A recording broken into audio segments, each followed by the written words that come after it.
Welcome to Sacred Cow Shipyards, where no ship is safe from being called a cow. Well then, that last episode was all kinds of entertaining, wasn't it? Welcome to Sacred Cow Shipyards, where no ship is... Yeah, you know the line by now. I get it. I mean, it's kind of the thing. Except some of y'all don't get it, which just baffles my very, very large brain. And where did I put that today? It keeps wandering... never mind, it doesn't matter.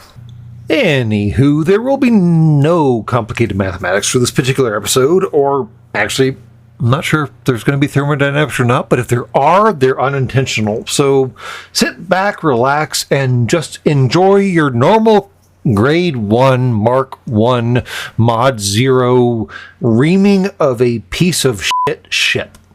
Here we go!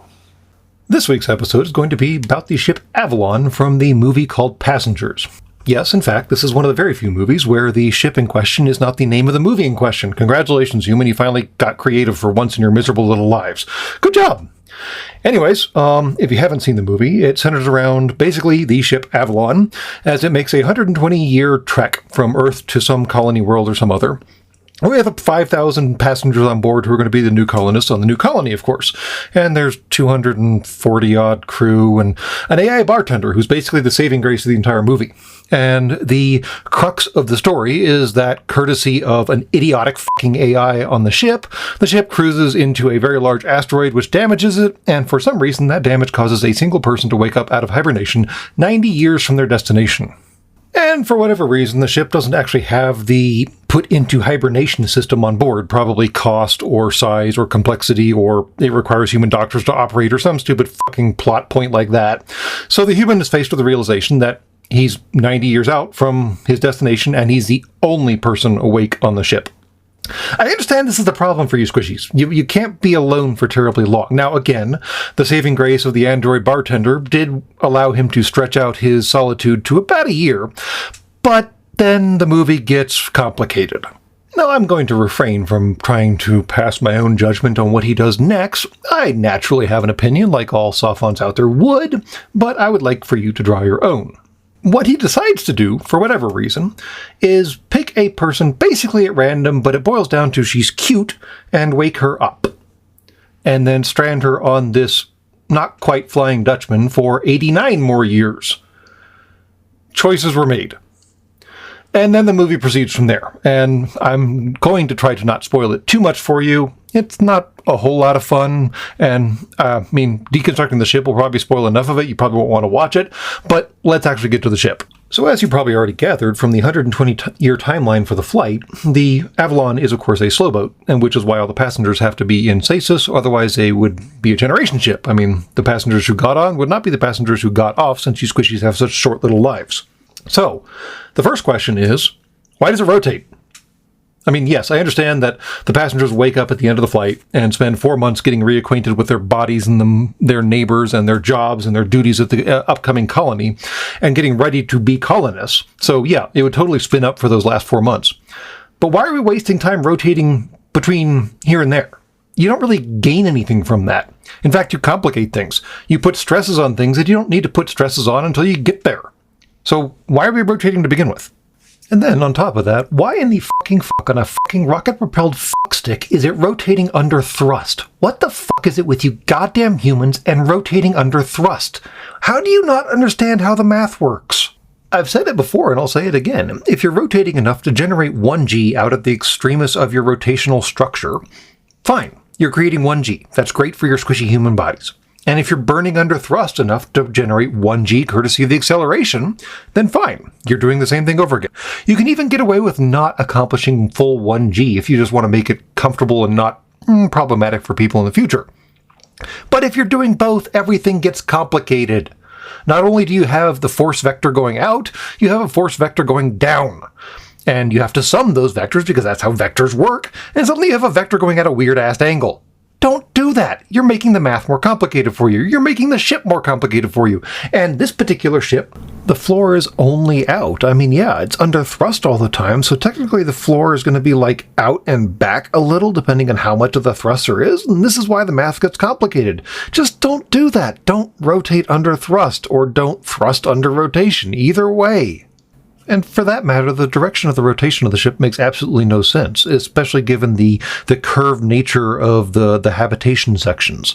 It looks like it's screwing its way through space, like you would take one of your archaic screws, like when you're trying to shove it into one of those fucking pieces of plant matter that you build most of your structures out of these days. The problem is that in this rotation pattern, you're actually just exposing the entirety of the habitation section to all the space you're moving through. If you just spun it the other way and then armored up the very front of each habitation section, it would kind of sweep the space trash out of the way for the rest of the section, instead of just opening up the rest of the section being whacked by whatever. Now, yes, technically, the Avalon does have some kind of shield generation system, which apparently is fucking shit. So don't count on that to save your life, you know. And for that matter, which one of you fucking imbeciles came up with this idea of allowing the passengers to, like, bungee fucking jump off the side of the habitation section and, like, throw themselves out into space on the end of a tiny fucking tether and just dangle while the rest of the ship rotates above them? The fuck stupid-ass idea is that? Did y'all finally manage to do the right thing and get rid of liability lawyers or something? Because holy fucking hell! And all of that's without even touching the catastrophic shit-stained nightmare that is an airlock that doesn't identify that the humies inside of the airlock are not wearing spacesuits. Now, yes, I understand that normal spaceships with normal crews on board will have airlocks that are not supposed to be intelligent because they would just get in the way of normal operations of a starship. Fine. This is a passenger ship. It's got fucking imbeciles on board who know fuck all about starships. There should be all kinds of safety interlocks built into the system, preventing them from doing fucking stupid things like trying to open an airlock without a spacesuit on, because apparently y'all don't last very long when that happens. For that matter, why is this ridiculous bungee cord airlock thing inside of the hibernation section of the habitation section? The hibernation section should be, like, immediately off limits as soon as everyone is awake and moving around the ship because there's nothing in there they need anymore.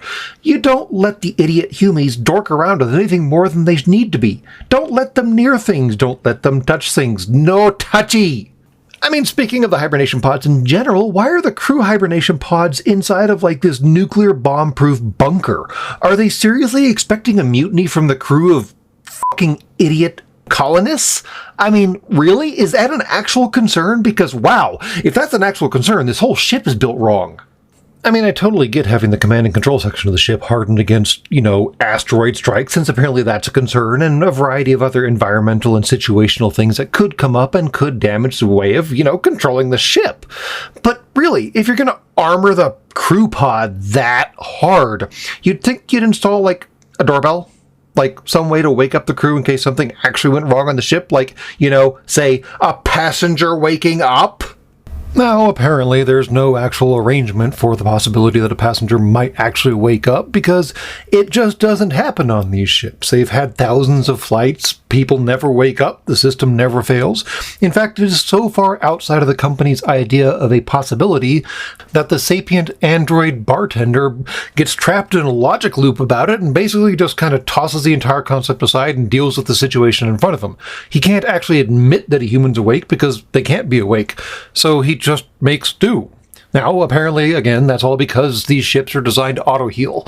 They have onboard automatic repair functions and facilities in the form of droids and drones and who knows what else that go around and fix things when stuff gets broken. Well, apparently the company behind these things also didn't think about what would happen if the reactor got damaged, or more specifically, the reactor computer.